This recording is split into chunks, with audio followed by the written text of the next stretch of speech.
स्वस्ति श्री गणेशाय नमः। श्री सरस्वत्यै नमः। श्री गुरुभ्यो नमः। शंभो महेश करुणा मयशूलपाणे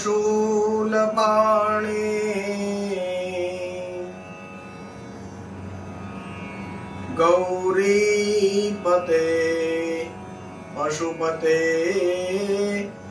पशुपाशनाशिन्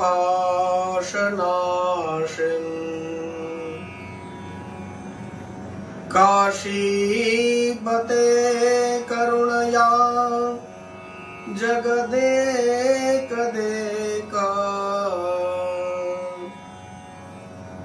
स्वं हंसि पासि विदधा सि महेश्वरोषि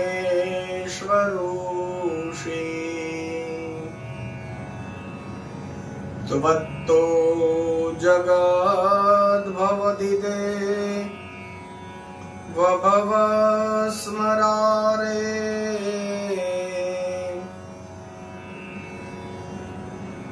त्वय्येव तिष्ठति जगन् मृडविश्वनाथ त्वय्येव गच्छति लयं जगदेतदीशा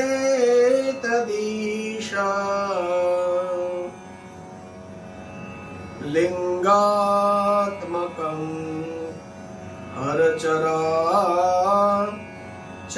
विश्वरूपिन्।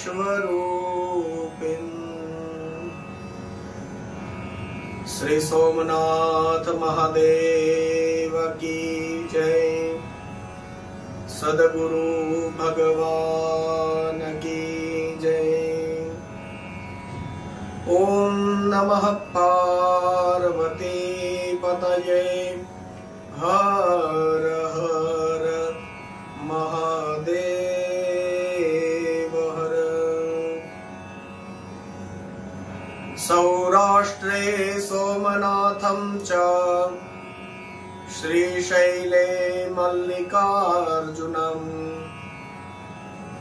उज्जैन्यं महाकाल ओंकारम् अमलेश्वर परल्यं वैद्यनाथं च डाकिन्यां भीमशंकरम् सेतुबन्धे तु रामेशं नागेशं दारुकावने वाराणस्यां तु विश्वेशं त्र्यंबकं गौतमी तटे हिमालये तु केदारं दृशमेशं च शिवालये। एतानिर्ज्योतिर्लिङ्गानि सायं प्रातः पठेन्नरा सप्तजन्माकृतं पापं स्मरणेन विनश्यते। मृत्युंजय महादेव त्राहि मां शरणागतं जन्म मृत्यु जरा व्याधि पीडितं कर्म बंधने। श्री सोमनाथ महादेव की जय। आप सभी भगवान महादेव के लाडीले भाइयों और बहनों,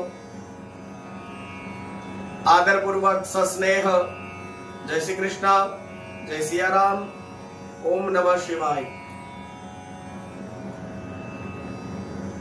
श्रावण मास के पवित्र दिनों में श्रावण में श्रवण के हेतु से हमने यह शिव पुराण प्रारंभ किया था और आज इसके अंतिम पड़ाव पर हम पहुंच रहे हैं।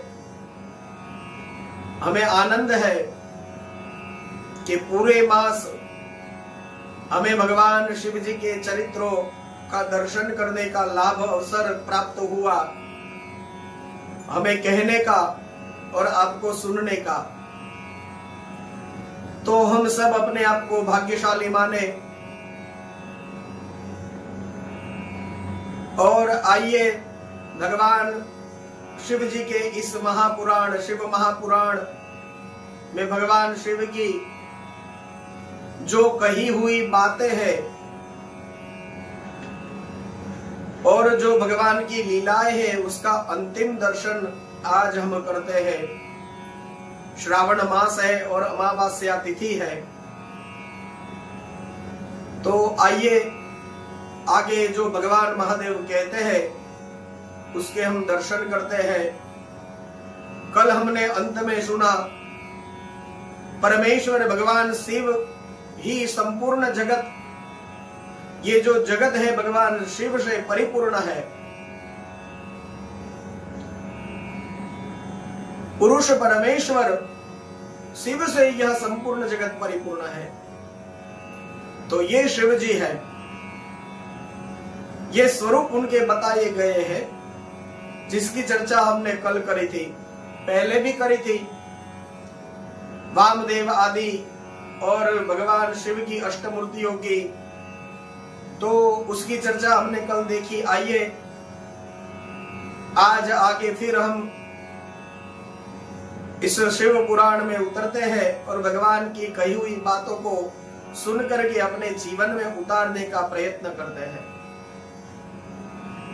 तो लिखा है इसके बाद में कि भगवान शिव का जो स्वाभाविक शक्ति विद्या है, जो सबसे विलक्षण है, तो इसका थोड़ा सा वर्णन यहां पर आता है। क्योंकि जो कुछ भी हम देखते हैं, दिखाई देता है, तो वह सब उस शक्ति का ही कार्य है। तो यह शक्तिमान जो शिव है वे वैद्य है, यानी जानने योग्य है। और जो शक्ति रूपी शिवा है वो विद्या है।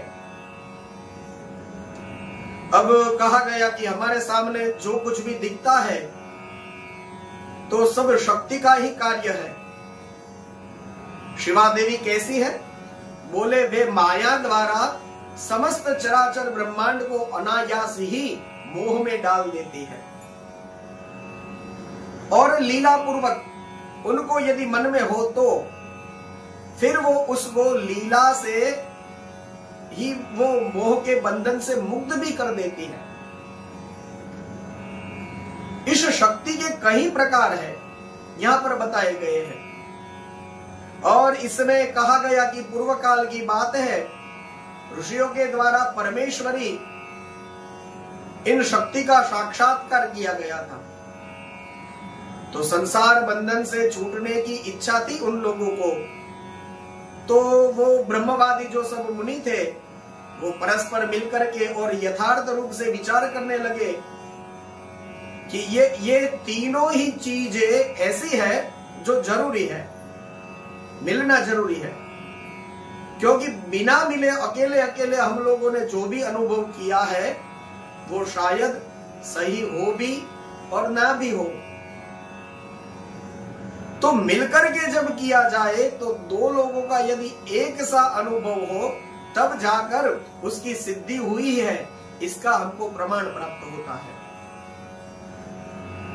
दूसरा विचार होना चाहिए, लेकिन यथार्थ रूप से विचार होना चाहिए। तो ये यथार्थ रूप से विचार होना अपने आप में बहुत बड़ी बात है। नहीं तो पूरे दिन हमारे मन में वैसे ही विचार तो चलते ही रहते हैं और उसमें से कई विचार सारे बांझ होते हैं, उसमें कोई भी विचार मूर्ति रूप नहीं ले पाता। और तीसरा जो है वो विचार करना, अपने आप में विचार करना भी बहुत महत्व का है, सोचना भी बहुत महत्व का है। बाद में आता है कि कैसे विचार है, मूर्त रूप है या बांझ विचार है कि जिसका कोई फलीभूति नहीं है।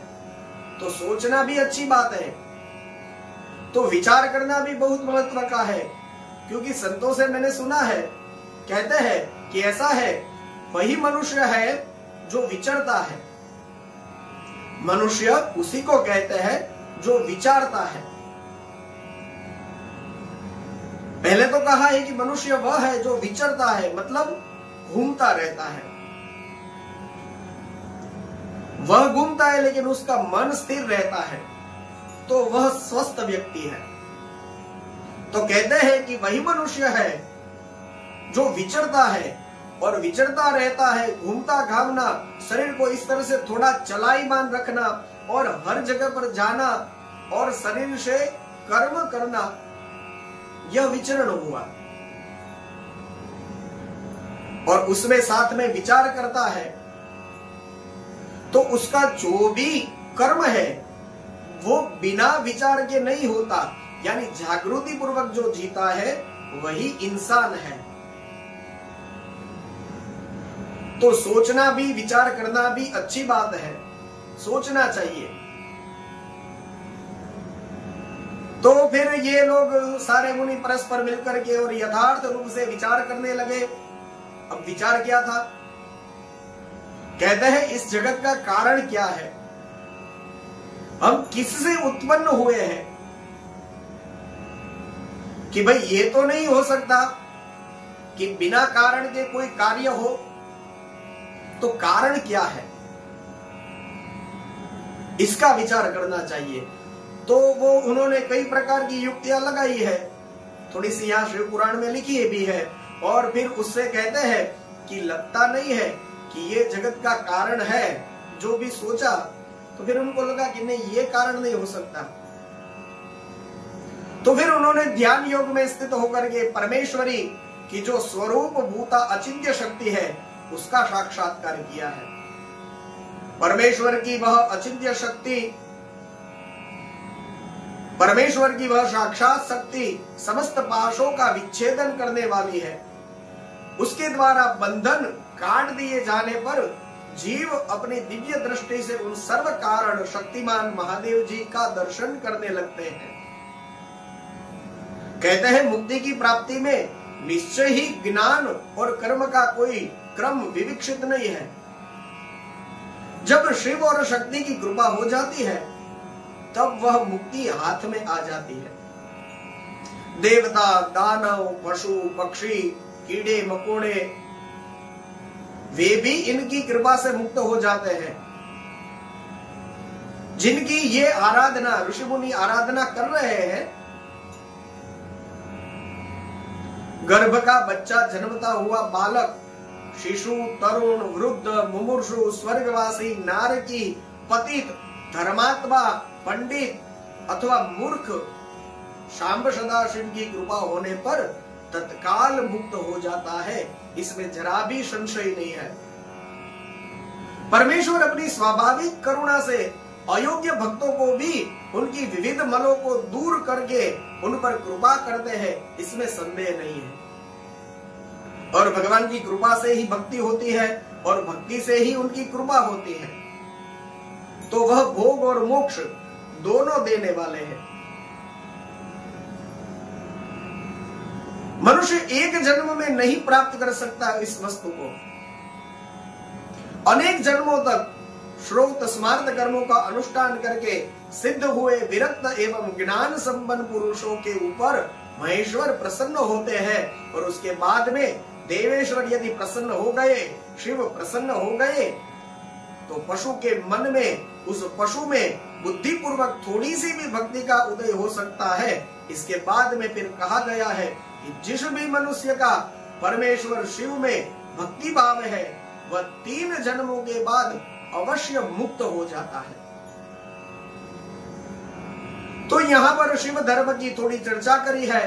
कहते हैं कि परमात्मा शिव ने 5 प्रकार का शिव धर्म बताया है: तप, कर्म, जप, ध्यान और ज्ञान। लिंग पूजन आदि को कर्म कहते हैं। तप है, कर्म है, जप है, ध्यान है और ज्ञान है। इसमें लिंग पूजन आदि को कर्म कहते हैं। चांद्रायण आदि व्रतों का नाम जो है उसे तप कहते हैं। वाचिक, उपांशु और मानसी 3 प्रकार जो शिव मंत्र का अभ्यास यानी आवृत्ति है, जो बार बार बोलना है, उसी को जप कहते हैं। और शिव जी का चिंतन ही ध्यान कहलाता है। और शिव संबंधी आगमों में जिस ज्ञान का वर्णन है, उसी को यहाँ ज्ञान शब्द से कहा गया है। यह शिवागम बताया गया है। तो अब भगवान श्री कृष्ण बोले, भगवान कहते हैं मैं उस शिव ज्ञान को सुनना चाहता हूं। तो उपमन्यु जी ने कहा कि भगवान शिव ने जिस वेदोक्त ज्ञान को संक्षिप्त करके कहा है, वही शैवगम ज्ञान है। और कभी मां ने, शिवा ने भगवान महादेव को इस विषय में पूछा था, तब देवी से प्रेरित होकर के चंद्रभूषण महादेव ने वेदों का सार निकाल करके और संपूर्ण आगमों में श्रेष्ठ शास्त्र जो है, इस शैवागम का या शिव ज्ञान का उनको उपदेश किया था। और फिर धीरे धीरे करके ऋषि मुनियों तक से होता हुआ उपमन्यु जी कहते हैं कि हम लोगों के पास वह ज्ञान आया है। इसमें भगवान शिव के जो योगाचार्य के रूप में उग्र, अत्रि, गौतम, वेदशिरा मुनि आदि वराहकल्प के ऐसे 7वें मनवंतर में युग क्रम से 28 जो योगाचार्य प्रकट हुए थे, वे सब भगवान महादेव के, शंकर के ही अवतार थे। उनका वर्णन और फिर कुंभ प्रभा, उलुक, विद्युत आदि जो उनके शिष्य 112 उनका वर्णन किया गया है। इसके बाद में कहा गया कि हे देवी, श्रद्धा और भक्ति की आवश्यकता बहुत पड़ती है। महादेव ने कहा यदि साधक के मन में श्रद्धा भक्ति नहीं होगी तो वो जो कुछ भी करता है वो उससे मैं उसके वशीभूत नहीं होता। यदि श्रद्धा और भक्ति नहीं होती तो भगवान महादेव कहते हैं कि मैं साधक के वशीभूत नहीं होता। श्रद्धा ही है जो स्वधर्म का हित है, और वही है जो इस लोक में वर्णाश्रमी पुरुष जो है उनकी रक्षा होती है। उससे तो श्रद्धा यदि हो तो फिर मेरा दर्शन, स्पर्श, पूजन एवं मेरे साथ संभाषण भी कर सकता है। यदि श्रद्धा हो तो फिर महादेव जी कहते हैं कि वे मेरा दर्शन, स्पर्श, पूजन एवं मेरे साथ संभाषण मतलब बात भी कर सकते हैं। तो श्रद्धा और भक्ति की आवश्यकता बहुत यहां पे है। ये अच्छी तरह से भगवान महादेव ने बताया है। इसके बाद में कहा कि यह जो मेरा सनातन धर्म है वह 4 चरणों से युक्त है, और उन 4 चरणों के नाम ज्ञान, क्रिया, चर्या और योग इस प्रकार से बतलाया है। इन्हीं 4 चरणों पर ये जो 4 चरण है, इस पर यह जो शिव धर्म है यह चलता है। कहते हैं कि ज्ञान क्या है? बोले पशु, पाश और पति का ज्ञान ही ज्ञान है। तो फिर क्रिया क्या है? कहते हैं गुरु के आधीन जो विधि पूर्वक षड्व शोधन का कार्य होता है, यह षड्व शोधन जो है वह आगे जाकर के वर्णन हुआ है इसमें शिव पुराण में। उसी क्रिया को क्रिया कहा गया है। और वर्णाश्रम प्रयुक्त जो मेरे पूजन आदि धर्म है, उनके आचरण का नाम ही चर्या है। और चौथा जो योग है, कहा गया कि साधक के द्वारा जो अंतःकरण की अन्य जो वृत्तियां है उनका निरोध किया जाए, उसी को योग कहते हैं। तो इस प्रकार से शिव धर्म के उन 4 पदों का यहाँ पर वर्णन किया गया है। अब आगे ज्ञान योग के साधन बताए गए हैं, तो उसमें ये सामान्य धर्म हो उस तरह का ही लगता है। जैसे सत्य बोलना, चोरी से दूर रहना, ईश्वर और परलोक पर विश्वास रखना, मुझ में श्रद्धा करना, इंद्रियों को संयम में रखना, वेद शास्त्रों को पढ़ना पढ़ाना इत्यादि ज्ञान योग की सिद्धि के लिए ये सब साधन काम के हैं, ये बताया गया। इसके बाद में शिव पूजन के अनेक प्रकार बताए गए हैं। भगवान महादेव ने स्वयं ही कहा है कि जैसे एक बार कहा कि मेरा पूजन दो प्रकार का है, एक बाह्य पूजन है, एक आंतर पूजन हो। तो ये जो मूर्ति आदि में पूजा होती है, जिसे दूसरे लोग भी जान सकते हैं, तो ये बाह्य पूजन हो गया। मतलब आप पूजा कर रहे हैं तो सभी को पता चल सकता है, तो ये बाह्य पूजन हो गया। भजन कहा गया है, और जब वह मन के द्वारा होने से केवल अपने ही अनुभव का विषय हो जाए, तब ये अभ्यंतर पूजन हो गया। मतलब आप भगवान की पूजा करते हैं या भगवान का भजन बैठे बैठे करते हैं तो सब लोग देखते हैं, तो ये बाह्य पूजन हो गया। लेकिन मन के द्वारा भगवान की कोई पूजा करता है मानसी, तो फिर ये अभ्यंतर पूजन हो गया। तो इसके बाद में फिर त्रिविध साधनों के भेद से मेरा भजन तीन प्रकार का हो जाता है। ये शिव जी ने कहा, तो वो हो गए मन, वाणी और शरीर। तो ये तीन प्रकार है, मन, वाणी और शरीर। तो इसमें शिव जी में लगा हुआ जो चित्त है, तो वह मन हो गया। और इस तरह से जो वाणी शिव जी का नाम जप और कीर्तन में लगी हुई है, तो वही वाणी है। और त्रिपुंड आदि चिन्हों से युक्त है और निरंतर सेवा पूजा में जो शिव जी की सेवा पूजा में लगा है, वह शरीर है। तो ये मन, वाणी और शरीर, इन त्रिविध साधनों के भेद से यह भजन तीन प्रकार का भी है। और तप, कर्म, जप, ध्यान और ज्ञान, ये मेरे भजन के, भगवान महादेव जी कहते हैं कि ये मेरे भजन के 5 स्वरूप हैं। तो भगवान शिव ने यह शिवा को कहा कि और भी ये 5 है। तो इस तरह से फिर मेरे भजन के ये 5 स्वरूप हो गए। तो उसमें सबसे पहला तप कहते हैं कि मेरे लिए शरीर को सुखाना, ये तप है। और पंचाक्षर मंत्र की बार बार आवृत्ति करी जाए, प्रणव का अभ्यास किया जाए और रुद्राध्याय आदि का भी बारंबार पाठ किया जाए, तो ये जप हो गया। और मेरे स्वरूप का चिंतन, स्मरण ही ध्यान है। और मेरे आगमों के अर्थ को भली भांति जानना ही ज्ञान है। तो इस तरह से तप, जप, ध्यान, ज्ञान, भगवान की पूजा जो है वह कर्म, तो तप, कर्म, जप, ज्ञान, ध्यान, ये मेरे भजन के 5 स्वरूप हैं जो शिव जी कहते हैं। इसके बाद में कहते हैं वर्णाश्रम धर्म का उसमें वर्णन करता हूं, और ये स्वयं महादेव का किया हुआ वर्णन है।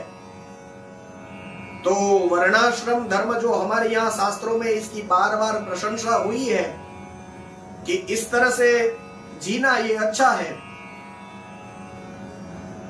स्वमय स्वाभाविक रूप से बदला है। लेकिन फिर भी ये जो शास्त्रों में और ये जो स्वयं भगवान के द्वारा कही गई बातें हैं, भगवत गीता से ही उठाइए।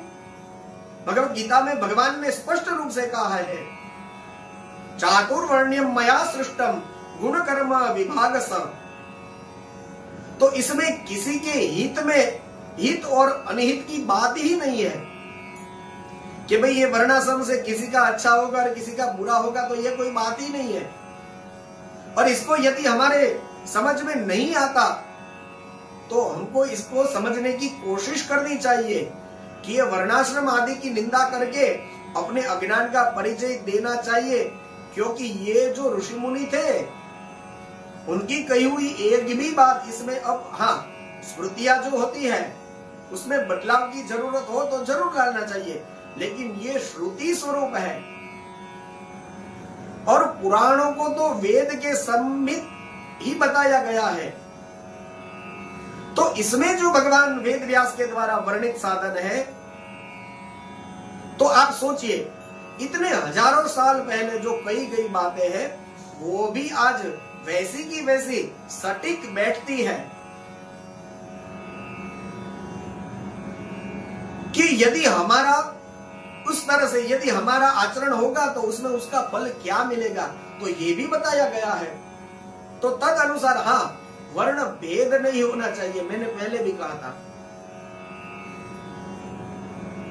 वर्ण भेद नहीं होना चाहिए, लेकिन वर्णाश्रम जो व्यवस्था है वो कोई लोगों को समझ में नहीं भी आती है, लेकिन यहाँ पर तो स्पष्ट रूप से वर्णन है और ये स्वयं महादेव जी के मुख से कहलवाया गया है।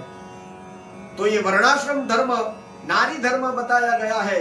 फिर शिव जी के जो भजन चिंतन एवं ज्ञान है उसकी महत्ता का खूब अच्छी तरह से यहाँ पर प्रतिपादन किया है शिव जी ने शिवा के सामने।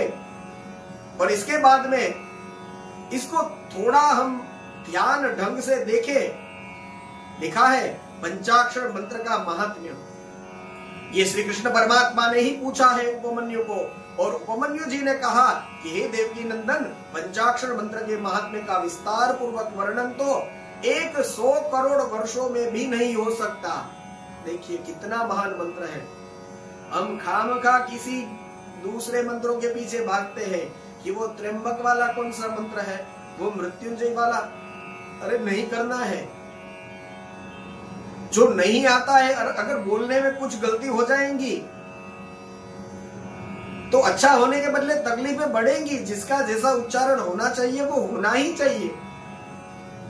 तो कहां वहां पढ़ रहे हैं। ये शिव पुराण पुकार पुकार करके इतने दिनों में बार बार हमने सुना है कि ओम नमः शिवाय से भगवान शिव को प्रसन्न करने के लिए यह ओम नमः शिवाय से श्रेष्ठ कोई मंत्र है ही नहीं।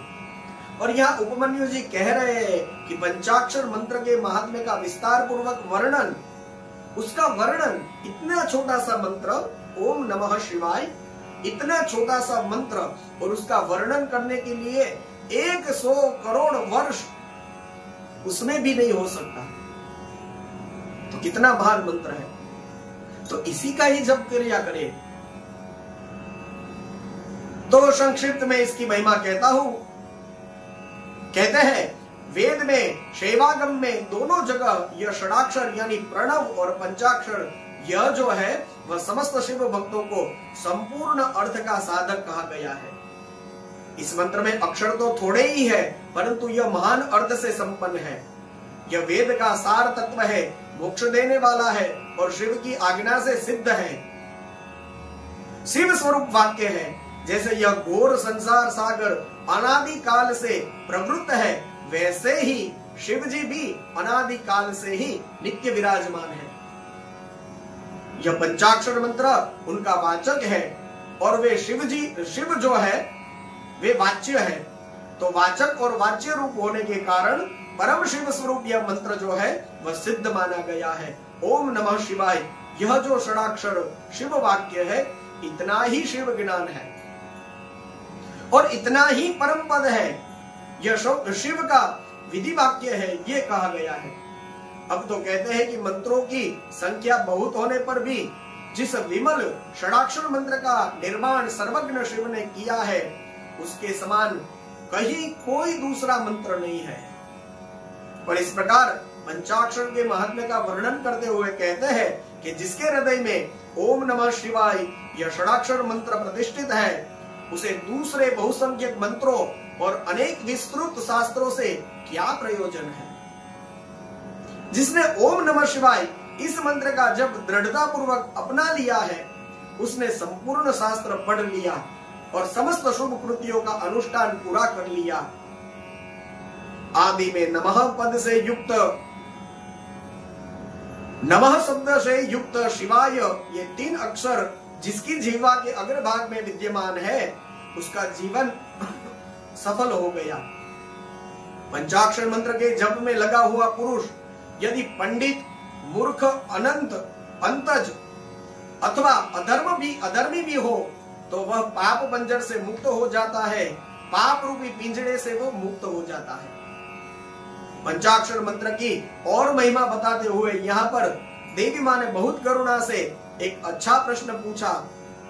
जब एकदम आगे आने वाला समय आएगा, जब मनुष्य धर्म से विमुख होकर के सारा संसार जो है वह पापमय अंधकार से आच्छादित हो जाएगा, जब वर्ण बचेगा, जब ना ही वर्ण बचेगा, नहीं आश्रम बचेगा और ना धर्म, एकदम धर्म संकट उपस्थिति में हो जाएगा। सबका अधिक अधिकार जो है वह संदिग्ध, अनिश्चित और विपरीत हो जाएगा और उपदेश की प्रणाली भी नष्ट हो जाएगी उस समय यदि किसी परिस्थिति में, ऐसी परिस्थिति में यदि आपके कोई भक्त है, उनको मुक्त होना हो तो क्या आधार होगा? तो यहां पर महादेव जी ने स्पष्ट कहा है, ऐसे समय भी, ऐसे यदि कैसे भी मनुष्य हो जो कुटिल चित्त वाला हो, निर्दय हो, क्रोधी, पापी, कामी, तो वे भी यदि एक बार भी हृदय से भक्ति पूर्वक पंचाक्षर मंत्र से एक ही बार में मेरा पूजन कर लेगा, तब भी वे इस मंत्र के ही प्रताप से मेरे धाम में पहुंच जाएगा। यह महादेव जी कह रहे हैं। तो इसका सीधा साधा अर्थ हमको समझना है तो यह है कि समय के साथ भी बदल जाइए, जिस काल में आप जी रहे हैं, तो समय कितना भी बदला हुआ क्यों न दिखाई दे, बल्कि यदि समय ऐसा कुछ आ जाए तो फिर उस समय तो भगवत भजन और जोर से जो भगवान का भजन करना चाहिए, तो सुख में थोड़ा कम भी हो जाए तो ज्यादा परेशानी नहीं है।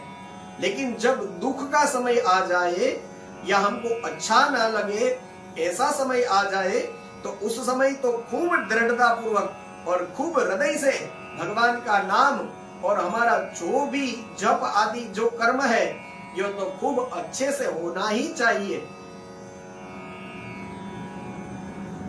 जब हमको अच्छा न लगे, अब सुख के समय में तो शायद तो कम भजन करेंगे तो चलेगा, लेकिन जब दुख का समय आए तो उस समय हमारा जो भजन है, हमारा जो कर्म नित्यादि जप है, तो उसको तो ठीक से करना ही करना है, ज्यादा करना है।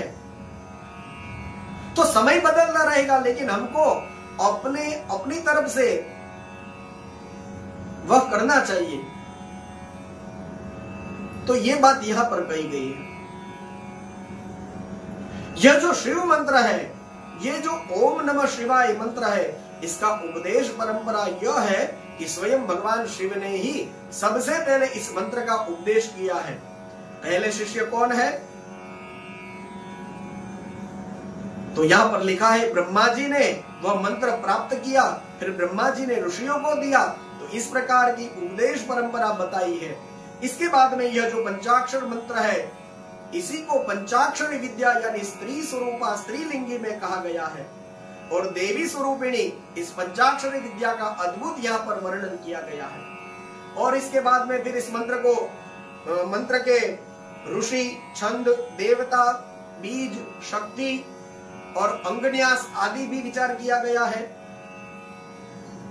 एक एक अक्षर का है गौतम, अत्रि, विश्वामित्र, अंगिरा और भारद्वाज, ये नकारादि वर्णों के क्रमशः ऋषि है। एक एक अक्षर का एक एक ऋषि है। फिर गायत्री, अनुष्टुप, त्रिष्टुप, बृहति और विराट, यह क्रमशः 5 अक्षरों के छंद है। तो इस तरह से पूरी विधि यहाँ पर बताई गई है। इसके बाद में फिर यह कहा गया कि गुरु से मंत्र लेना और उसके बाद में जप करना, यह बहुत अच्छा है। जिसकी दीक्षा नहीं हुई है, उसे यदि किसी की दीक्षा हो गई हो, तो ऐसे व्यक्ति को वह जप करना, या तो शिव जी कहते हैं कि करोड़ों गुना अच्छा है।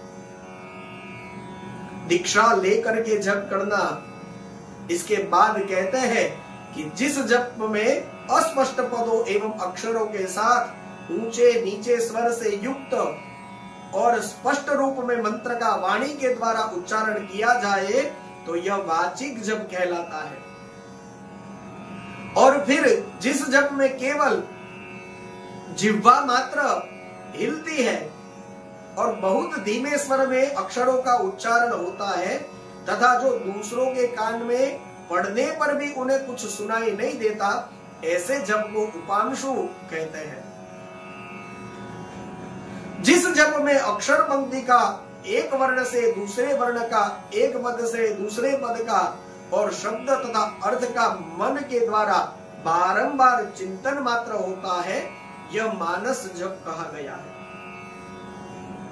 अब वाचिक जप 1 गुना ही फल देता है, उपांशु जप 100 गुना फल देता है, फल देने वाला बताया गया है, और मानस जप का फल सहस्त्र गुना कहा गया है।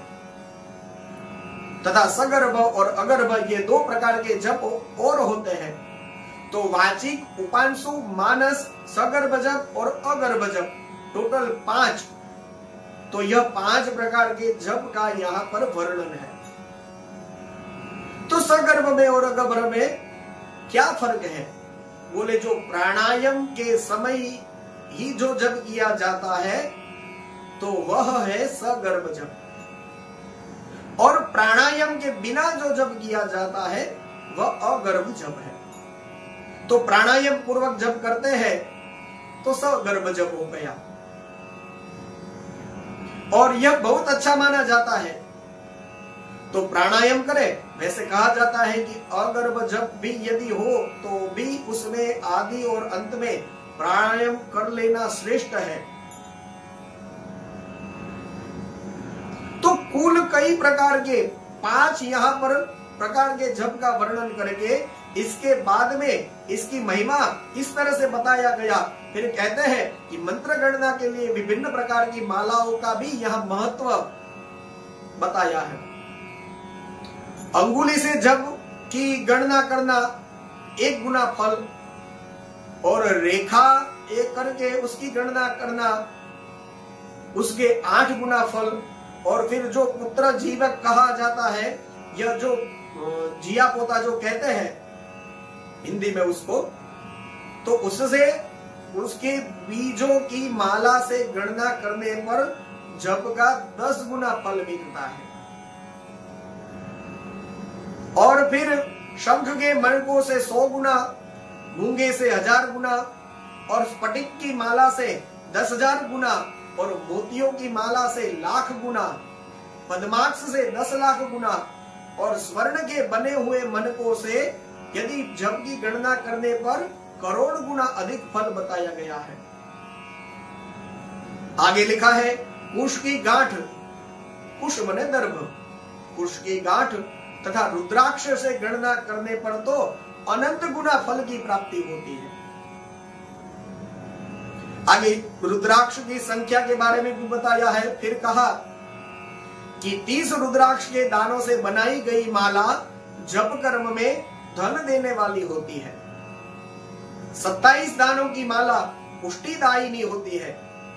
25 दानों की माला मुक्तिदायिनी होती है।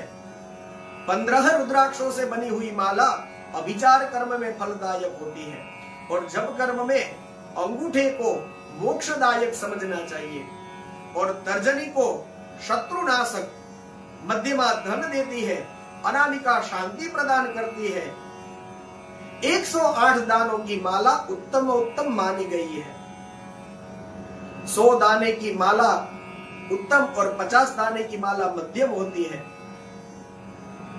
56 दाने की माला मनोहारिणी एवं श्रेष्ठ कही गई है। तो इस तरह से माला से जप करे, और वह जब किसी को दिखाई न दे, जब माला करते हो तो उस समय कपड़े से ढकना चाहिए। तो ये शिव जी कह रहे हैं, और कहते हैं कि कनिष्ठिका जो अंगुली है वह अक्षरणी यानी जप के फल को नष्ट ना करने वाली मानी गई है, इसलिए जप कर्म में शुभ है।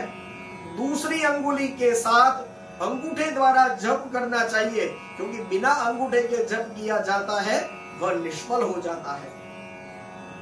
अब कहा गया कि घर में किए हुए जप के समान ये 1 गुना समझना चाहिए। यदि आप अपने घर में बैठ करके जप करते हैं तो इसका फल 1 गुना समझना चाहिए। गौशाला में उसका फल 100 गुना होता है, इसकी भी हमने आगे पहले चर्चा करी थी, याद हो तो। गौशाला में उसका फल 100 गुना हो जाता है। पवित्र वन या उद्यान में किए हुए जप का फल सहस्त्र गुना हो जाता है। पवित्र पर्वत पर 10,000 गुना, नदी के तट पर 1,00,000 गुना, देवालय में, मंदिर में 1 करोड़ गुना, और मेरे निकट यानी शिव जी के निकट किया गया जो जप है वह अनंत गुना फलदायी है। तो फिर कहते हैं कि सूर्य, अग्नि, गुरु, चंद्रमा, दीपक मतलब दिया, जल, ब्राह्मण और गौ के समीप किया हुआ जप श्रेष्ठ होता है। अब दिशाओं का थोड़ा बताते हैं। कहते हैं पूर्वाभिमुख किया हुआ जप जो है तो वह जब वशीकरण में पूर्वाभिमुख बैठ करके करना चाहिए। दक्षिणाभिमुख जप अभिचार कर्म में सफलता प्रदान करने वाला है, पश्चिमाभिमुख जप को धनदायक जानना चाहिए, और उत्तराभिमुख जप है वह शांतिदायक है।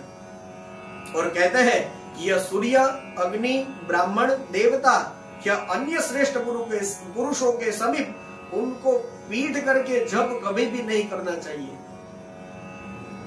और फिर जप के बीच में छींकना, थूकना, झुमाई लेना, ये सब नहीं होना चाहिए, ये भी बताया है।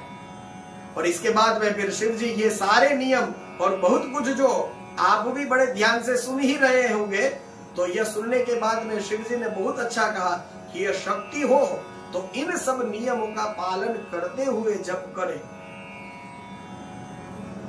क्योंकि शिव जी को पता है कि हम कैसे हैं। तो इसलिए यहाँ पे ये भी लिख दिया है कि शक्ति हो तो इस नियमों का पालन करके जप करें। और यदि अशक्त पुरुष जो है वह यथाशक्ति जप करे। इसके बाद में कहते हैं, संक्षेप में मेरी यह बात सुनो, सदाचारी मनुष्य शुद्ध भाव से जप और ध्यान करके कल्याण का भागी होता है। इस वाक्य में बहुत कुछ आ गया। इतनी थोड़ी सी बात में शिव जी ने बहुत कुछ कह दिया। सदाचारी मनुष्य शुद्ध भाव से जप करना और ध्यान भी करना तो कल्याण का भागी हो जाएगा। तो आचार ही परमो धर्म है, आचार ही उत्तम धन है, आचार श्रेष्ठ विद्या है, आचार ही परम गति है। आचारहीन पुरुष संसार में निंदित होता है और परलोक में भी सुख उसको नहीं मिलता है। इसलिए सबको आचारवान रहना चाहिए। तो सदाचार होने की यहाँ पर बहुत महिमा, सदाचारी होने की महिमा बताई है। आचार परमो धर्म, आचार परमो धर्म, आचार परमम धनम, आचार परमा विद्या, आचार परमम गति। आचारहीन पुरुषो लोके भवति निंदित, परत्र सुखी नश्यति, तस्मात् आचरवान भवेत्। तो हमारे यहाँ यह विष्णु सहस्त्र में भी आचरण प्रधान धर्म ही है, ये कहा गया है।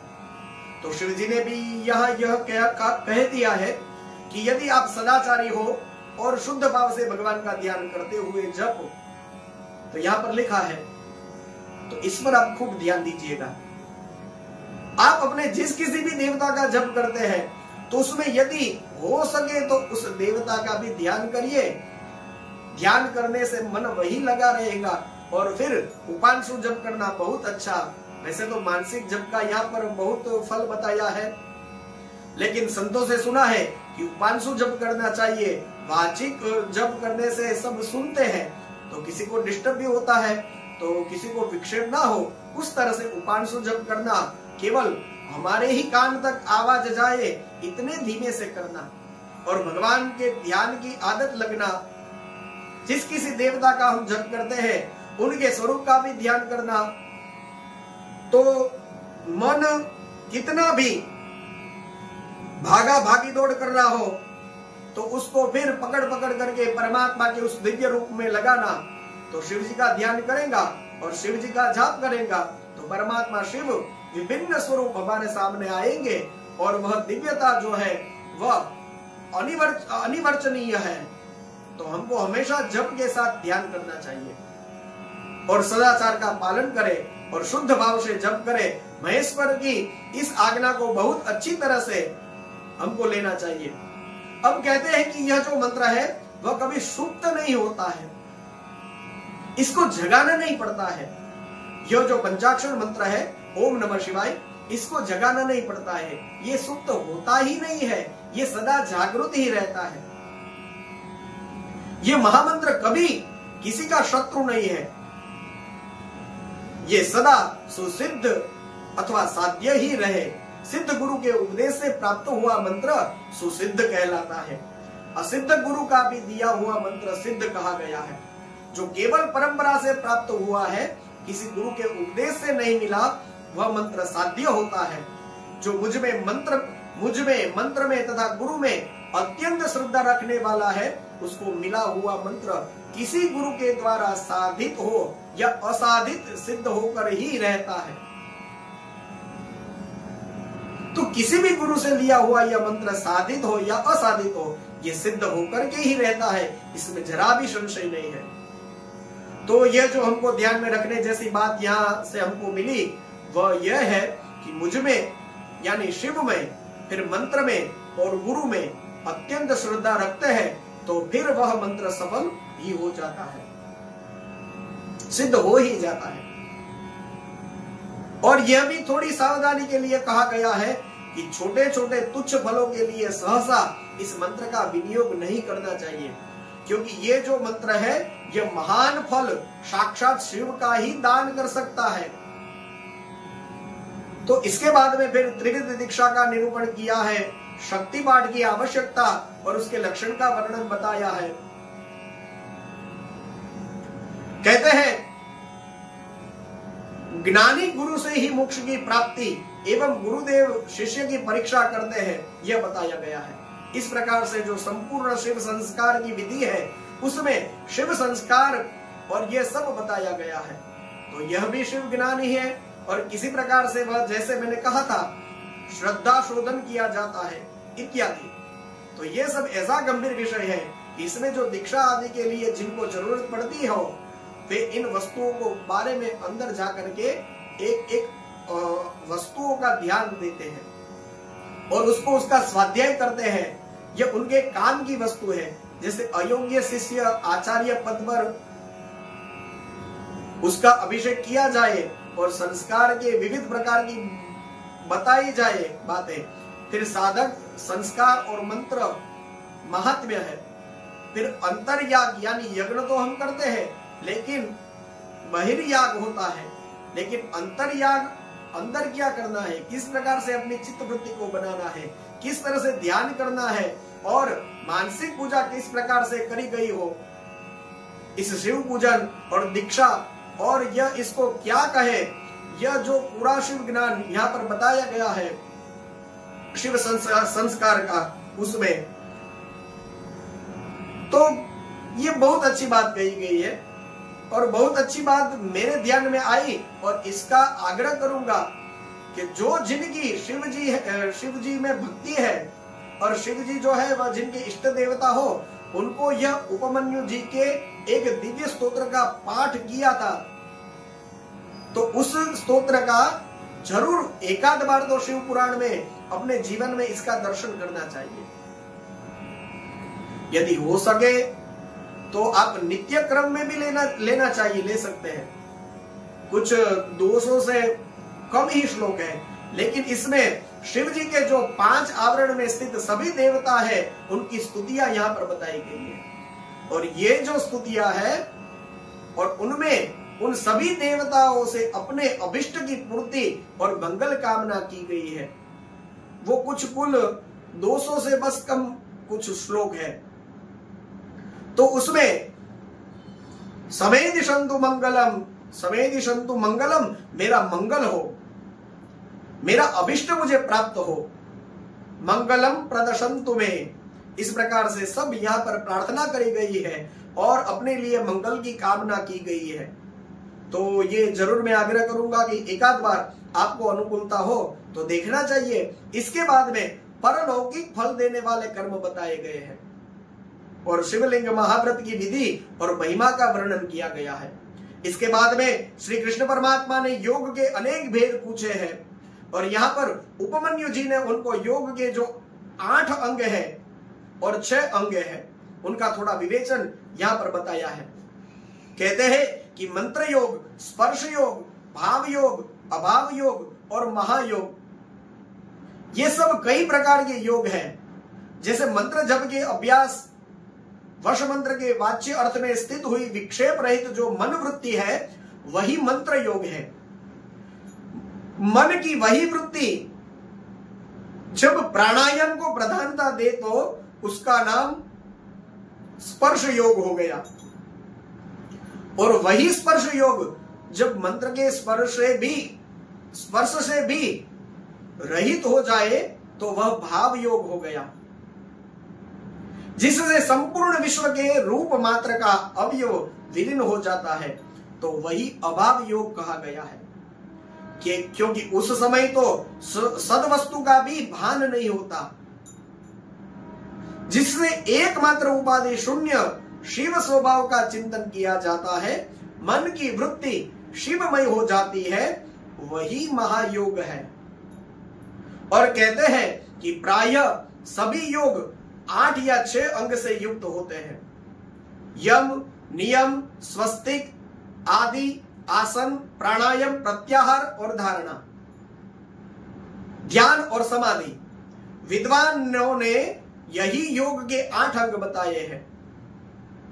और आसन, प्राणायाम, प्रत्याहार, धारणा, ध्यान और समाधि, यह योग के जो वह थोड़े में 6 लक्षण है, तो शिव शास्त्र में इनके पृथक पृथक लक्षण बताए हैं। तो यहां पर उसका कुछ वर्णन आता है, तो उसको हम थोड़ा सा जान लें, क्योंकि योग के बारे में आजकल हम ज्यादा ही सुनते हैं। तो यहां पर यही बताया गया है कि अहिंसा, सत्य, अस्तेय, ब्रह्मचर्य, अपरिग्रह, इन्हें सद्पुरुषों ने यम कहा है। इस प्रकार से शौच, संतोष, तप, जप अथवा स्वाध्याय और प्रणिधान, यह 5 वेदों से युक्त दूसरे योगांग के नियम कहते हैं। यम फिर नियम, आसन के 8 भेद कहे हैं। स्वस्तिक आसन, पद्मासन, अर्धचंद्रासन, वीरासन, योगासन, प्रसादितासन, पर्यांकासन और अपनी रुचि के अनुसार आसन। फिर कहते हैं कि अपने शरीर में प्रकट हुई जो वायु है उसको प्राण कहते हैं और उसे रोकना ही उसका आयाम है। तो उसे प्राणायाम के 3 भेद हैं। उस प्राणायाम के 3 भेद है। पूरक यानी श्वास को अंदर लेना, फिर कुंभक यानी घड़े की तरह उस वायु को अपने शरीर में भर के इस तरह से बैठे रहना, और रेचक माने उस वायु को नाक से फिर बाहर निकालना। तो यह आसान कहा गया है, तो इस प्रकार से प्राणायाम कहा गया है। यही अगर्भ और स्वगर्भ जैसे हमारी चर्चा हुई थी, उस 2 प्रकार के होते हैं। तो फिर कहते हैं कि अपने अपने विषय में आसक्त हुई इंद्रियों को वहां से हटा करके जो अपने भीतर निगृहित करता है, उस साधना को प्रत्याहार कहते हैं। और चित्त को किसी स्थान विशेष में बांधना, किसी ध्येय विशेष में स्थिर करना, यही संक्षेप से धारणा का स्वरूप है। और ध्येय चिंतयाम यह धातु माना गया है। ध्यान में तो विक्षेप रहित चित्त से जो शिव का बारंबार चिंतन किया जाता है, उसी का नाम ध्यान है। और अंतिम जो समाधि बचा है, उसमें कहा गया कि जिस ध्यान में केवल ध्येय ही अर्थ रूप से भासता है, ध्याता निश्चल महासागर के समान, ध्याता निश्चल महासागर के समान स्थिर भाव से स्थित रहता है और ध्यान स्वरूप से शून्य हो जाता है, उसे समाधि कहते हैं। तो इसके बाद में फिर योग मार्ग के 10 विघ्न भी बताए हैं। तो आलस्य है, व्याधि है, प्रमाद है, स्थान संशय है, फिर चित्त की अस्थिरता है, अश्रद्धा है, भ्रांति है, दुख है। तो इस प्रकार से और दौर्मनस्य और विषय लोभता, यह जो 10 है वह योग मार्ग के विघ्न है। फिर सिद्धि सूचक उपसर्ग बताए हैं कि यह होने लगता है, तो फिर ये सब सिद्धियों का सूचना देने वाला, यह सिद्धि प्राप्त होने वाला है, इसकी सूचना है। तो उसमें प्रतिभा है, श्रवण है, वार्ता है, दर्शन है, आस्वाद है और वेदना, यह 6 प्रकार की सिद्धियों को उपसर्ग बताया है। और ये सब जो भी अनुभव हुआ हो, वह अनुभव यदि इसमें साधक रम जाता है, तो फिर वह जो उसकी मेहनत है, वह जैसे कह सकते हैं कि पानी में चली गई, यानी वह सिद्धियों में फंसा, तो फिर उसकी साधना रुक जाएगी। और इसके बाद में फिर पुनः उसी शिव ज्ञान के वर्णन को करते हुए, शिव संस्कारों की बात करते हुए, पृथ्वी से लेकर के बुद्धि तत्व पर्यंत ऐश्वर्य गुणों का वर्णन है और शिव शिवा का ध्यान किस प्रकार किया जाए, ये बात बताई है। और ध्यान और उसकी महिमा बताई है। फिर योग धर्म और शिव योगी का महत्व बताया है। और शिव भक्त या शिव के लिए प्राण देना अथवा शिव क्षेत्र में किसी का मरण हो जाए तो तत्काल मोक्ष की प्राप्ति होती है, ये बताया है। तो इसके बाद में फिर सुद पुराणी ने कहा कि इस प्रकार यह जो सारा कुछ सामने रखा गया यह शिव ज्ञान है। तो उपमन्यु जी ने श्री कृष्ण परमात्मा को यह जो ज्ञान योग है उसका दान किया था। अब यहां पर वायु देवता ने भी उसका प्रणत भाव से बैठे हुए मुनियों को उपदेश दिया और जैसे ही सायंकाल का समय आया तो वे अंतर्ध्यान हो गए। अब तो वे सारे ऋषि मुनि यह सब सुन करके अवभृत स्नान करने की तैयारी करते हैं। सरस्वती नदी उस समय वहां पर बहने लगी है और सरस्वती नदी को उपस्थित देख करके सारे मुनि प्रसन्न हुए हैं और उन्होंने सत्र समाप्त करके उसमें स्नान किया है और सब के सब वे वहां पर तर्पण आदि करके फिर वाराणसीपुरी की ओर चले गए हैं।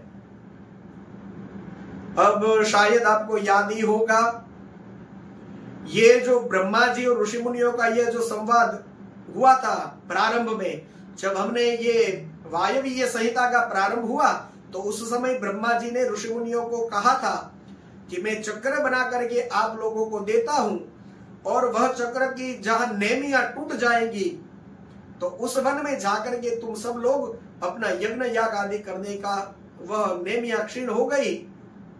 तो उसी वजह से मुनि पूजित वह नैमिष नाम से वह स्थान विख्यात हुआ, नैमिषारण्य।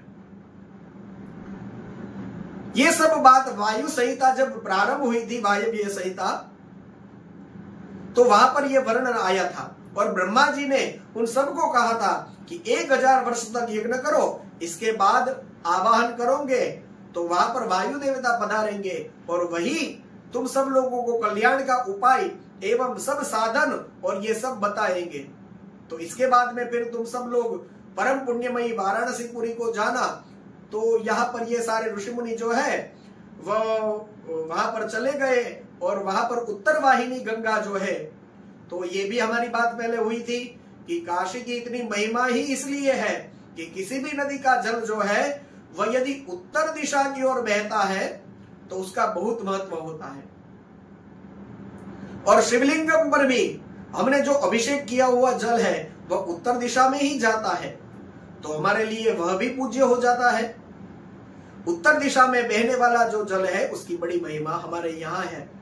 और काशी वह स्थान है कि जहां पर गंगा जी जो है वह उत्तर वाहिनी होकर के बहती है। तो ये सब वहां पर गए हैं और अभिमुक्तेश्वर लिंग का दर्शन किया है, उन्होंने विधि पूर्वक पूजा करी है। और ब्रह्मा जी ने उन सब लोगों को कहा था कि वहां तुम्हें एक बहुत बड़ा आश्चर्य दिखने को मिलेगा। तो यहाँ पर यही दिखाई दिया। उनके पूजन करके वे सब जब चलने को उद्यत हुए तो उन्होंने आकाश में एक दिव्य और परम अद्भुत प्रकाशमान तेज देखा जो करोड़ों सूर्य के समान जाना पड़ता था।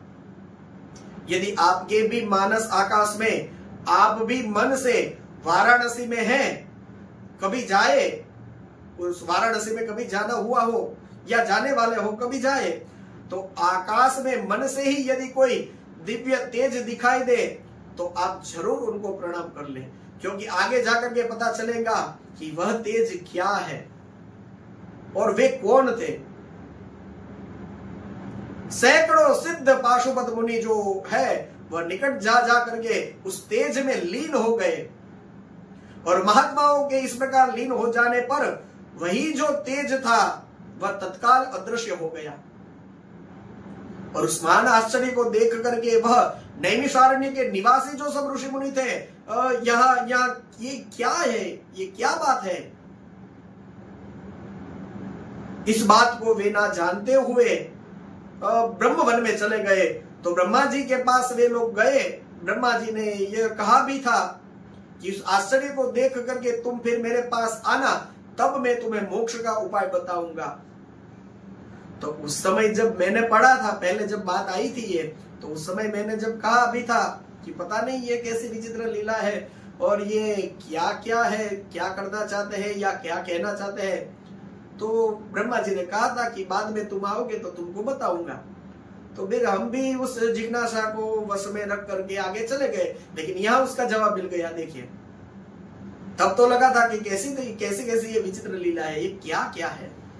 लेकिन यहाँ पर फिर उसका कनेक्शन बनता है और यहाँ पर अनुसंधान मिलता है और कहते हैं कि सब ऋषि मुनि ब्रह्मा जी के पास गए, उनसे पहले ही लोक पावन पवन देव, यह वायु देवता जो है वो वहां पर ब्रह्मा जी के पास पहुंच गए और सारी जो बातें घटी थी वो सब बता दी कि यह जो दीर्घ काल का जो यह यज्ञ इस तरह से पूरा हुआ था, सारी बात जगत सृष्टा ब्रह्मा जी को बताई थी। फिर वे अपने कार्य के लिए आज्ञा लेकर के अपने नगर को चले गए। इसके बाद में ये सारे ऋषि मुनि ब्रह्मा जी के पास पहुंचे हैं और श्री नारद जी ब्रह्म भवन से बाहर निकल रहे थे। अंदर कुछ उनका संगीत का वो जो कुछ था तो वो वीणा लेकर के बाहर निकल रहे थे, तो जिसका वर्णन यहाँ पर है। तो ऋषि मुनियों ने पूछा कि ब्रह्मा जी का दर्शन हो सकता है? तो ब्रह्मा जी का दर्शन करने की इच्छा है तो कौन से समय में हम वहां जा सकते हैं? नारद जी ने कहा कि अभी जाओ। तो फिर सब लोग अंदर प्रविष्ट हो गए और कमलासन विराजमान ब्रह्मा जी ने उनका कुशल समाचार पूछा है और बताया कि मुझे तुम लोगों का सारा वृत्तांत ज्ञान हो गया है, मुझे ज्ञात हो चुका है, क्योंकि वायुदेव ने ही ये सब कुछ कहा है। तुम लोग बताओ कि वायुदेव आप लोगों को कथा सुना करके चले गए, उसके बाद में फिर आप लोगों ने क्या किया? तो फिर देवेश्वर ब्रह्मा जी के पूछने पर मुनियों ने अवभृत स्नान के पश्चात में गंगा तीर्थ में जाने, वाराणसी की यात्रा करने और देवेश्वरों द्वारा स्थापित शिवलिंगों और अभिमुक्तेश्वर लिंग का दर्शन पूजन करना, आकाश में महान तेज पुंज का दिखाई देना, महर्षियों ने कई महर्षियों का उसमें लीन होना और फिर उस तेज का अदृश्य हो जाना, ये सारी बात जो है वो ब्रह्मा जी को विस्तार पूर्वक सब सुनाई है और बारंबार प्रणाम किया है।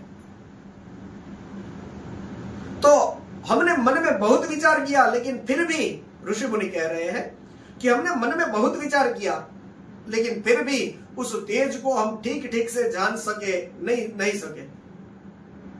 तो वह क्या था? तो मुनियों का कथन सुन करके विश्व सृष्टा चतुर्मुख ब्रह्मा जी ने किंचित सिर हिला करके फिर गंभीर वाणी में कहा कि महर्षियों, तुम्हें परम उत्तम परम लौकिक सिद्धि प्राप्त होने का अवसर आ रहा है। तुमने दीर्घकालिक शक्ति द्वारा चीरकाल तक प्रभु की आराधना की है, इसलिए वे प्रसन्न होकर के तुम लोगों पर कृपा करने को उत्सुक है। उस तेज पुंज के दर्शन की जो घटना घटित हुई है, उससे यही बात सूचित होती है कि तुमने वाराणसी में आकाश के भीतर दीप्तमान दिव्य तेज जो देखा था वह साक्षात ज्योतिर्मय लिंग ही था। उसे महेश्वर का उत्कृष्ट तेज समझो। उस तेज में श्रोत और पाशुपत व्रत का पालन करने वाले मुनि जो स्वधर्म में पूर्णतः निष्ठा रखने वाले और अपने पाप को दग्ध कर चुके थे, वे सब उसमें लीन हो गए और लीन होकर के स्वस्थ एवं मुक्त हो गए हैं। और इस मार्ग से वे जहां से गए हैं उसी मार्ग से तुम्हें भी शीघ्र ही मुक्ति की प्राप्ति होगी। तो अब तुम लोग मेरू पर्वत के दक्षिण शिखर पर जाओ, जहां देवता रहते हैं वहां पर जाओ। वहीं पर मेरे पुत्र सनत कुमार है, वे रहते हैं। उत्कृष्ट मुनि है, वह साक्षात भूतनाथ नंदी के आगमन की प्रतीक्षा में है और वे जहां तुम जाओगे तो वहां पर तुमको वे मिलेंगे। तो फिर ब्रह्मा जी की आज्ञा को सुन करके सारे मुनि जो है वे मेरू पर्वत के दक्षिणवर्ती जो कुमार शिखर है वहां पर जाते हैं और मेरुगिरी के वो स्कंद सरोवर के तट पर सनत कुमार जी मिले हैं और सनत कुमार जी के साथ वे भी वहां नंदी महाराज के आने की राह देखते हैं। तो वहां पर देखा उन्होंने कि अचानक से एक दिव्य विमान प्रकट हुआ है, उसमें वृषभ चिन्ह था, मूंगे के दंड से विभूषित ध्वजा पताकाएं बह रही थी जो उसके गोपुर की शोभा बढ़ाती थी। विमान के मध्य भाग में दो चामरों के बीच में चंद्रमा के समान उज्ज्वलित मणिमय दंड वाले शुद्ध छत्र के नीचे दिव्य सिंहासन पर शिलाद पुत्र नंदी और उनकी पत्नी सुयशा के साथ बैठे थे। वो अपनी अंग कांति से, शरीर से तथा तीनों नेत्रों से बड़ी शोभा पा रहे थे। भगवान शंकर को आवश्यक कार्यों की सूचना देने वाले वे नंदी मानो जगत सृष्टा शिव के अलंघनीय आदेश का मूर्तिमान स्वरूप होकर के ही वहां आए थे, अथवा उनके रूप में मानो साक्षात शंभु संपूर्ण अनुग्रह ही साकार रूप धारण करके वहां सबके सामने उपस्थित हुए थे। और उन्होंने परिचय दिया है शरद कुमार ने उन सब ऋषि मुनियों का, और उन्होंने नंदी महाराज ने उन सब के सामने देखा, और नंदी महाराज के केवल दृष्टिपात देखने मात्र से ही उन सब का पाश छेदन हो गया। उन्होंने ईश्वरीय शैव धर्म एवं ज्ञान योग का सबको उपदेश दिया, और फिर वे महादेव जी के पास चले गए हैं। अब तो परम प्रसन्न हुए सब लोग, और उन सब की मुक्ति हो गई है। इस पुराण का जिन्होंने भी उपदेश दिया, लिया, पढ़ा, सुना है, उनको यह सुख तथा धर्म आदि त्रिवर्ग प्रदान करता है, और अंत में निश्चय ही मोक्ष देता है। इस पौराणिक मार्ग के संबंध में आप लोगों ने और मैंने एक दूसरे का उपकार किया है, अतः मैं सफल मनोरथ होकर जा रहा हूं। हम लोग का सदा सब प्रकार से मंगल हो, इस प्रकार से आशीर्वाद दे करके जो सुत पुराणी जी है वे चले गए हैं।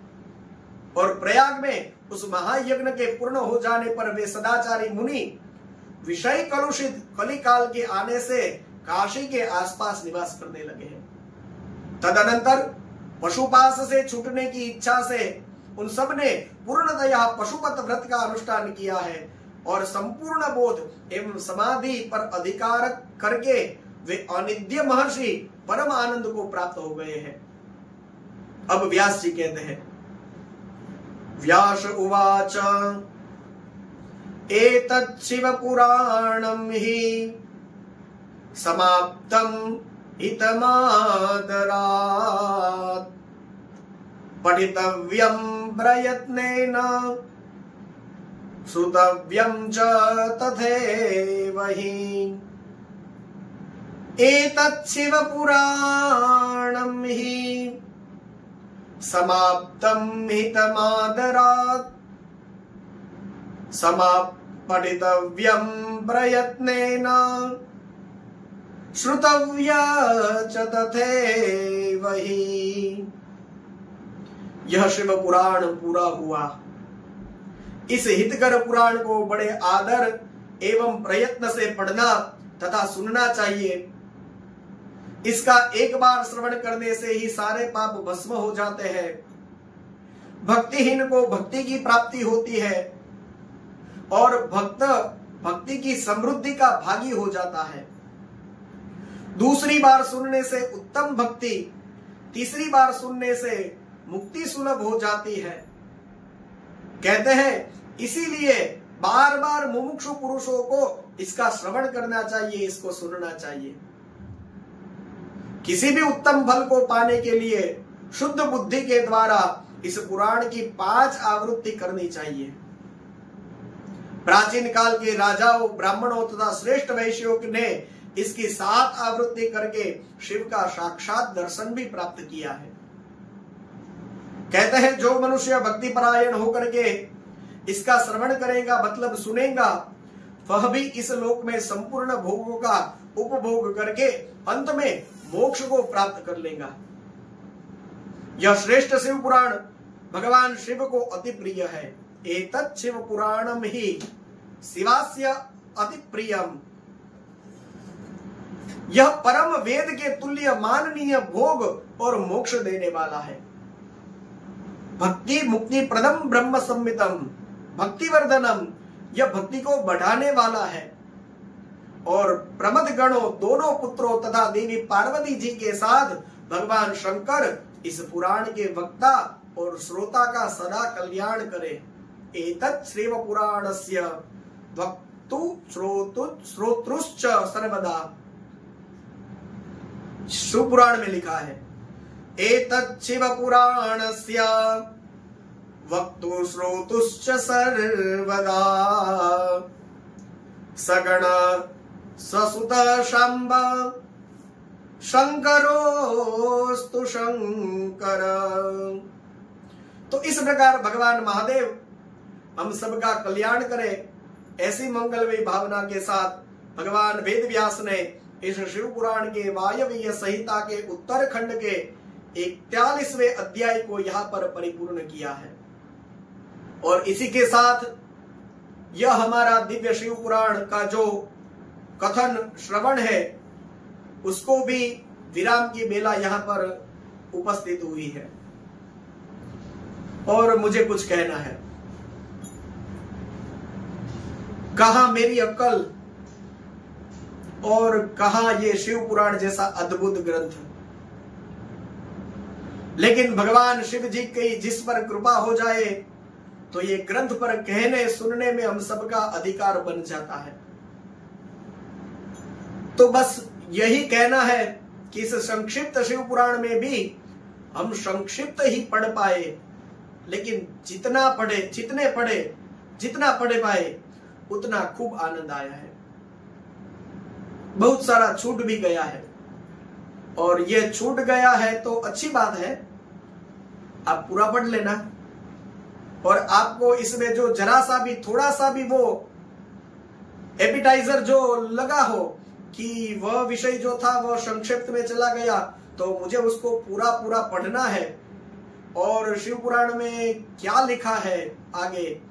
तो वह जो मैंने कहा था कि वह जो 2 भाग वाला शिव पुराण था उसकी जो बात हुई थी हमारी, तो उसको आप बसा ही लीजिएगा, गीता प्रेस से ही प्राप्त होता है।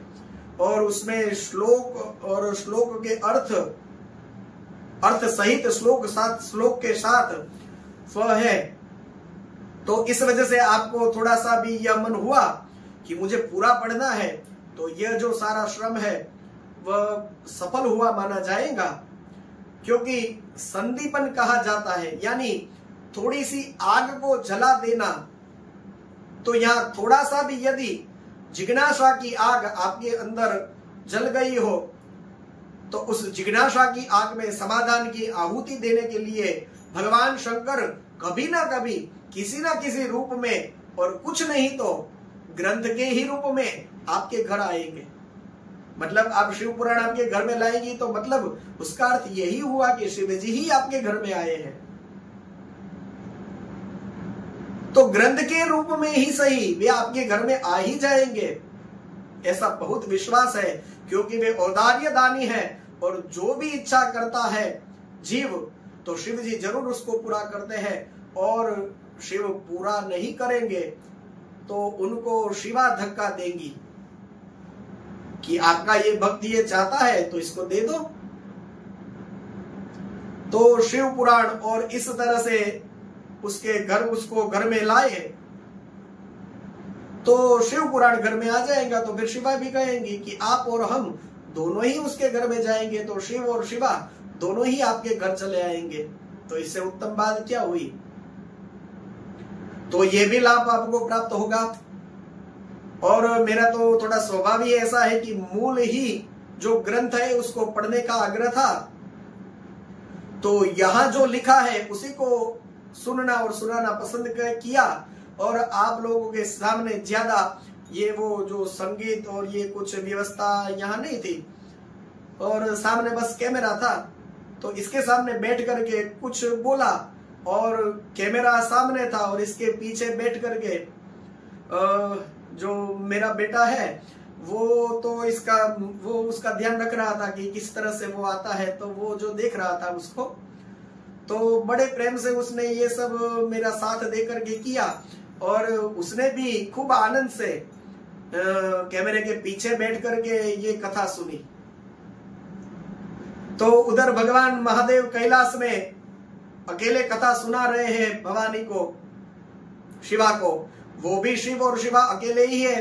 तो इस तरह से यहाँ बैठ करके मैं और कैमरे के पीछे मेरा बेटा, ये हम दोनों बैठ करके अकेले ही, जैसे मैं शिव नाम का कुछ प्रवचन करता था तो सामने वो बैठ करके कैमरे के पीछे से बैठ करके वो भी सुनता था। और शायद नहीं, वो पहली बार ही ये शिव पुराण सुन रहा था, तो उसको भी वो आनंद आया होगा और वो भी आनंद लेते लेते हुए कर रहा था। और मैं जितना लंबा खींचूं तो उसको तो मतलब वो लेना ही लेना है, तो उसको बैठना ही है। तो जितना मैं लंबा खींचता था तो फिर वो बैठे बैठे वो सुनता रहता था, वो तो उसको भी आनंद हुआ है और मेरे साथ रहा इस समय। तो इतने समय में हम सब ने मिलकर के ये कर पाए, क्योंकि वैसे तो यहां दिखता है कि हम 2 लोग ही हैं, एक कैमरे के आगे मैं और पीछे वो, तो दिखता तो हम 2 लोग ही हैं, लेकिन इस सोशल मीडिया के माध्यम से कई लोगों ने, जिसको मैं जानता भी नहीं, ऐसे कई लोगों ने इसमें साथ दिया है। तो जिन किसी ने भी यह शिव पुराण में हमारा साथ दिया है, समय निकाल करके सुनते हैं, और ये परमात्मा की हम सब पर बड़ी कृपा रही है। मूल शिव पुराण कुछ हम लोगों ने उसका दर्शन किया, और ये इसलिए भी है कि संतों से, गुरुजनों से ऐसी आज्ञाएं हम लोगों को मिलती रहती है कि ग्रंथ को मूल रूप में ही समाज के सामने रखना चाहिए। तो आप सब लोगों की सेवा में यह सब रखा गया है, और इसमें कहीं भी कोई त्रुटि हुई हो तो केवल और केवल वह मेरी है, और इसमें कहीं कुछ भी आपको अच्छा लगा हो तो भगवान वेद व्यास की चेतना को हम प्रणाम करें। आपको जो कुछ भी अच्छा लगा तो भगवान वेद व्यास का कहा हुआ है, और कहीं कोई त्रुटि लगी हो तो वो सब मेरी है। तो वेद व्यास भगवान की चेतना को भी हम प्रणाम करें। उपमन्यु जी, श्री कृष्ण, और उधर नंदीश्वर और सुद पुराणी और सनकादिक, इन सब को जिन जिन लोगों ने इसमें ब्रह्मा जी आदि का हमने नाम लिया है, वे सब हम पर कृपा करने वाले हैं। उन सब की कृपा है, तब जाकर के यह शिव पुराण हमारे पास आया है। श्रावण के इन पवित्र दिनों में हम सब ने मिलकर के परमात्मा शिव का नाम ले पाए, उसका परम आनंद है। तो आप सभी को ये बधाई है कि पूरे श्रावण मास में हम यह शिव पुराण की कथा हम कह सके और आप सुन सके। तो सभी को बधाई, और हम लोगों का जो उत्साह बढ़ाया है आप लोगों ने, सब बस आप सब लोग प्रसन्न है तो हमारे श्री हरि और गुरुदेवों के चरणों में हमारा प्रेम और श्रद्धा जो है वह बढ़ता ही चाहे यही मंगल कामना करते हैं, और आप सबसे आशीर्वाद मांगते हैं। और सब समाज जो है वह इस प्रकार मूल शिव कथाओं को भी यदि उत्साह पूर्वक उनका वेलकम करता रहेगा, तो इस तरह से जैसे जो भी बाँचने वाले, कथा बाँचने वाले हैं, उनको भी इस तरह से बार बार अवसर देता रहेगा, और मूल जो पुराणों की बात है उसको सुनने का आग्रह रखेगा, और इस तरह से कथा वाचकों को मूल बात कहने का अवसर देता रहेगा, तो उनका सम्मान करता रहेगा। तो बिल्कुल आजकल के जो भी युवा हैं, वे इसी तरह से इन शास्त्रों को अपनाने के लिए, पढ़ने के लिए, और इस तरह से वे भी तैयार होंगे। बस इसी तरह से एक दूसरे को आधार देते हुए ही हम सब मिलकर के इस सनातन धर्म के इन दिव्य फलों का उपभोग करके हम सब अपने से जितना भी बन पड़े उतना हम तपस्या करें। और यह शिव पुराण का उद्घोष है, जिसका प्रारंभ में ही हम सब लोगों ने दर्शन किया था। भगवान शिव का ही श्रवण, कीर्तन और मनन, पहले दिन की कथा में ही आया था। श्रवण, कीर्तन और मनन यह उत्तम साधन है, और महासाधन बताए गए हैं शिव पुराण के। तो शिव पुराण के अनुसार हम ये सब कर पाए, इसके लिए भगवान शिव के चरणों में प्रार्थना करते हैं। तो इस श्लोक से हमने प्रारंभ किया, और इसी श्लोक से भगवान शिव के चरणों में हम अपना मस्तक नवाते हैं और भगवान को नमस्कार करते हैं। भवाब्धिमग्नम दीनम समुद्र भवार्णवात कर्म ग्रह वृंदगम दासो हम तव शंकर। हे शंकर, मैं आपका दास हूं। आप कर्म ग्रह के द्वारा जो पकड़ा गया है, इस भव समुद्र में जो डूब उतर रहा है, ऐसे मुझे दीन की हमेशा के लिए रक्षा करिए, हमारा उद्धार करिए। भगवान शिव के चरणों में बार बार प्रणाम। आप सभी ने बहुत अच्छे से साथ दिया, इसलिए आप सबका भी बहुत बहुत धन्यवाद। आइए, शिव नाम से प्रारंभ हुआ था, और शिव नाम ही है जो इन सारे शास्त्रों का सार है। तो इसके द्वारा हम इस दिव्य पुराण को परिपूर्ण करें। और आइए, कुछ भगवान शिव का नाम स्मरण करें। ओम नमः शिवाय, ओम नमः शिवाय, हर हर भोले नमः शिवाय, ओम नमः शिवाय, ओम नमः शिवाय, हर हर भोले नमः शिवाय। गंगाधराय शिव गंगाधराय, हर हर भोले नमः शिवाय। गंगाधराय शिव गंगाधराय, हर हर भोले नमः शिवाय। ओम नमः शिवाय, ओम नमः शिवाय, हर हर भोले नमः शिवाय। ओम नमः शिवाय, ओम नमः शिवाय, हर हर भोले नमः शिवाय। कायेन वाचा मनसेन्द्रियैर्वा बुद्ध्यात्मना वा प्रकृति स्वभावात् करोमि यद्यत् सकलं परस्मै नारायणायेति समर्पयामि। श्री सोमनाथ महादेव की जय, सद्गुरु भगवान की जय। ओम नमः पार्वती पतये, हर हर महादेव हर। आप सभी को सप्रेम जय श्री कृष्णा, जय सिया राम। ओम नमः शिवाय।